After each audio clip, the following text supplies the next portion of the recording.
Uh,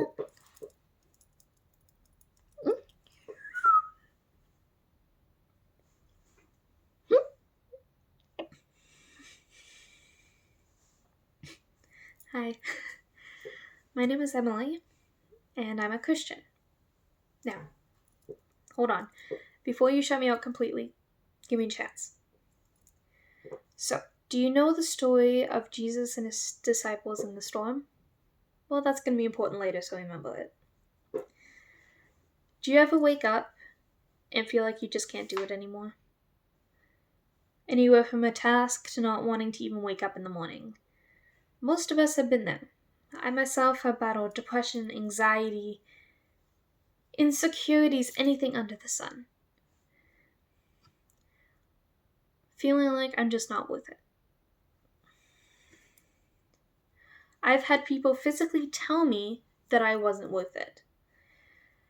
That I was ugly, that I wasn't worth anything, that I should just give up. I will tell you a bit about myself. I grew up in a Christian family. I grew up Christian, going to church, Bible studies, everything. So I don't have the story of, this was me before Christ, this is me after. Look at this big change. I was always with him. Not strongly, always, but I was always with him.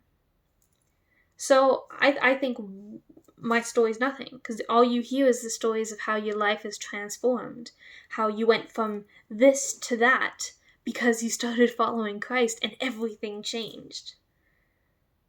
I grew up with him. I didn't have a before and after story. I grew up with God.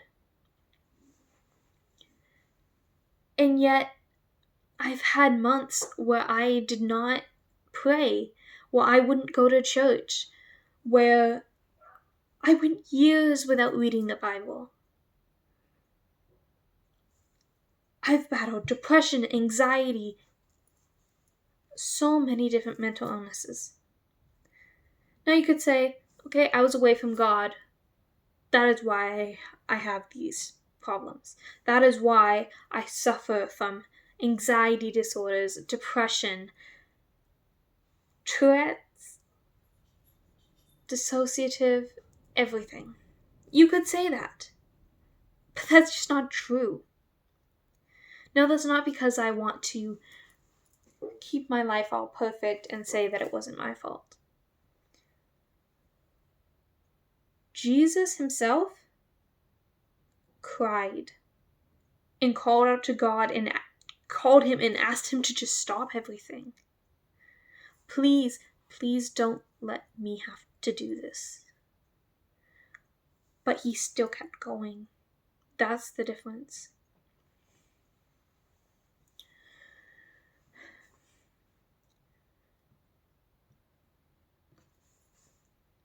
I was bullied for at least 6 years of my life.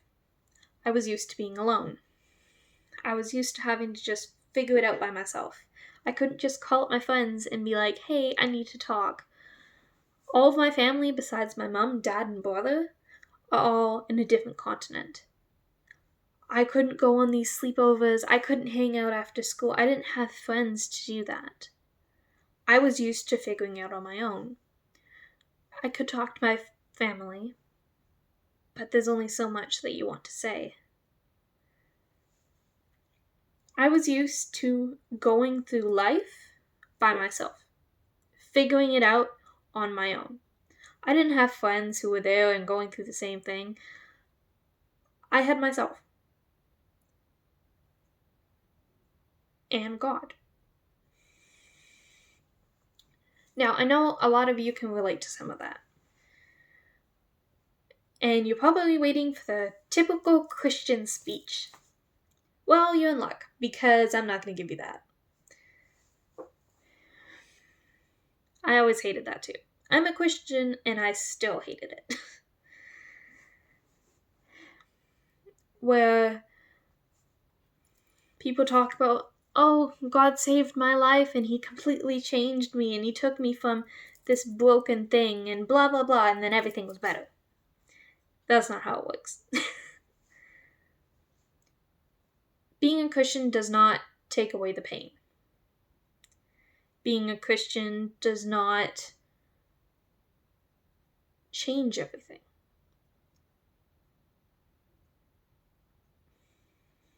Where is God when I'm crying my eyes out in the middle of the night and I just want to end everything? Where is God when this person is taken away and I don't get to see them again? Where is this person when I try so hard and I'm doing all of these things and I should be doing it perfectly and I should be okay? Where is he when I need him? Where is he when I don't even know what to do anymore? When I just lost my job? When I'm failing at school? When I just don't have the energy to fight anymore? How could he possibly let this happen? The simple answer is that we live in a fallen world of sin. God didn't want us to be puppets. He didn't want us to have to love him, because that's not love, that's force. He wanted us to have free will. He wanted us to choose to either be with him or not, to be able to choose what we were going to do.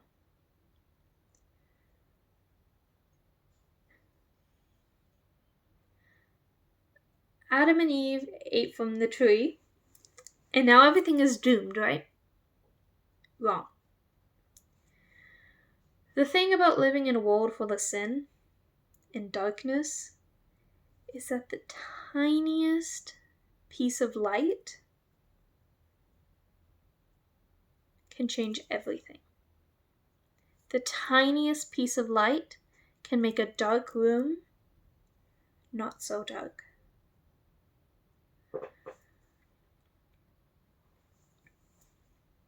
Now, it's all nice and wonderful, and you've probably heard some of that before.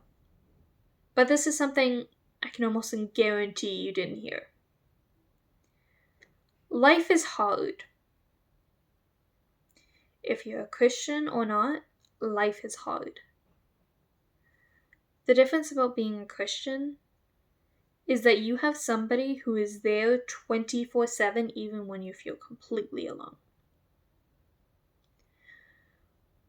When you're a Christian, you have a loving Father that does not leave. Even if you don't feel him there, even if you feel like you're all alone and that you can't do it, he's still there. Boo! Being a Christian means that you have somebody on your side, always.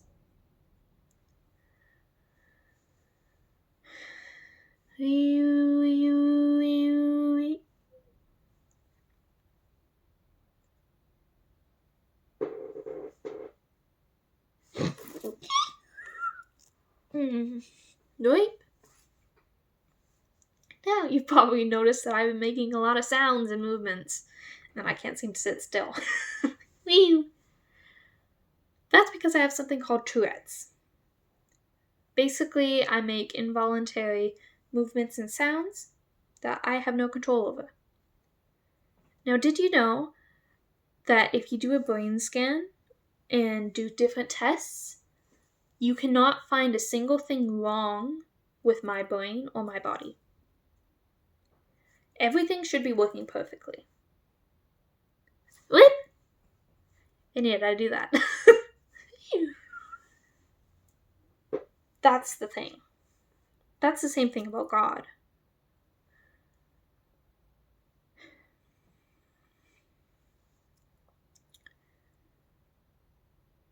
You can see that there's something different about me because of my movements. I know that I am different.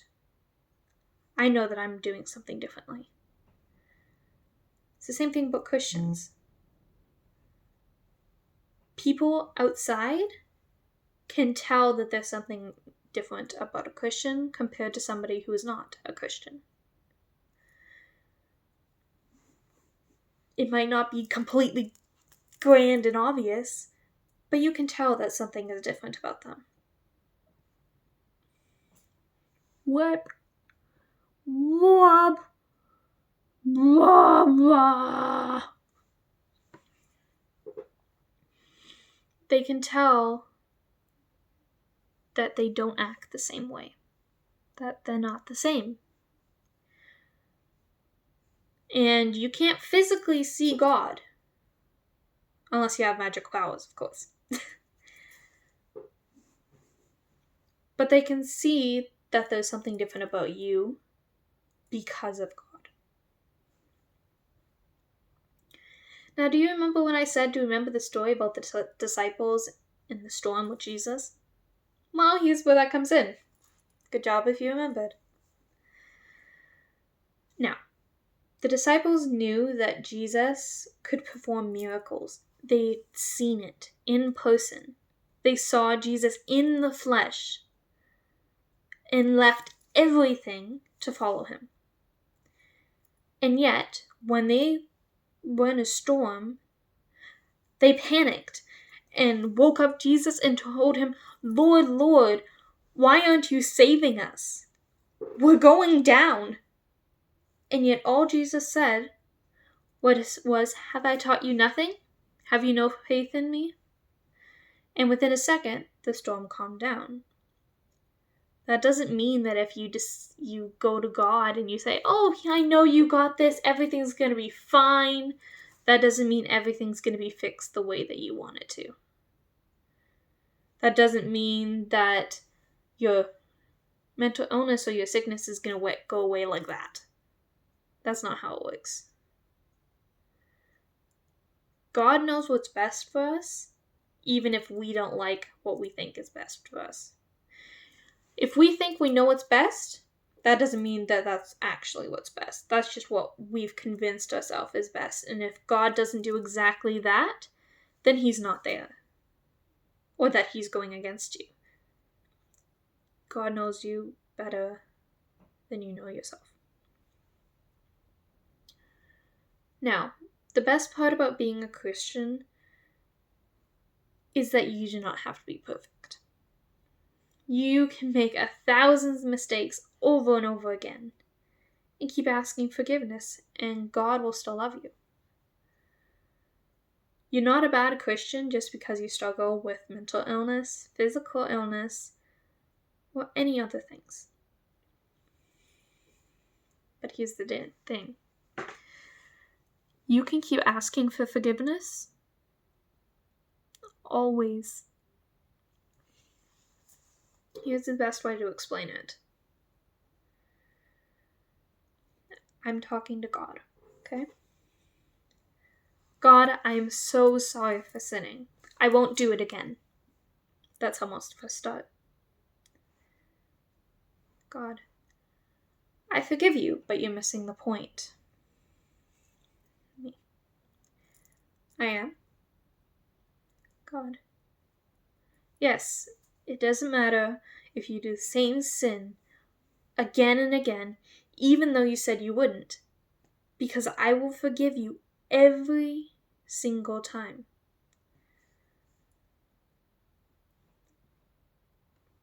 People could say that you're taking advantage of God. But here's the thing. God knows his creations. He knows how they function. He knew what we were gonna do before we did it. He knew who we were gonna be before we were even created. And he created us anyways. Why? Because he loves us. He knew that we would hurt. He knew that we would sin. He knew that we would do things that are unimaginable. But he created us with free will so that we could come to him to live with him for eternity. You do not have to wait to become good enough in order to come to God. God knows who his creations are. He knows who you are right now. This second, he knew who you were, and he knew and knows who you will be. And he still loves you. All of those things that you never want to tell people because you're so ashamed of. I don't know if it's cheating. I don't know what that might be for you. All those things that you want to keep hidden because you are so ashamed that these things are happening, that you were that broken, that you did that terrible thing. All of those things, God knows, and he chose you anyways. He knows what you will do in the future, and he knew what you've done. And he still wants you. He does not want the perfect version of you that you set up for other people so that they don't judge you. He wants the imperfect version of you who is broken and hurting and that honestly just doesn't know what it's doing. Because we don't know what we're doing. We pretend we do. Because everybody needs to be perfect, right? Everybody needs to know this in order to succeed. He takes the broken, hurting, sinful creature that we are, and he loves us anyways. That's the thing. You can suffer, and you can push him away, and you can act like you're perfect, and that you don't need to look like the perfect Christian. There's no such thing as a perfect Christian. Because he loves you anyways. That's the gift. We just have to take it. Are you gonna take it? Have you taken it? If you haven't, I hope you do. Because it's so worth it. I would not be alive without him. Nobody would be alive without him. But I got to a point where I was so broken and so hurting that I felt like I was physically dying. Even though it was all in my head. And somehow, when I had no energy left, I was still alive. And there's no other way to explain that.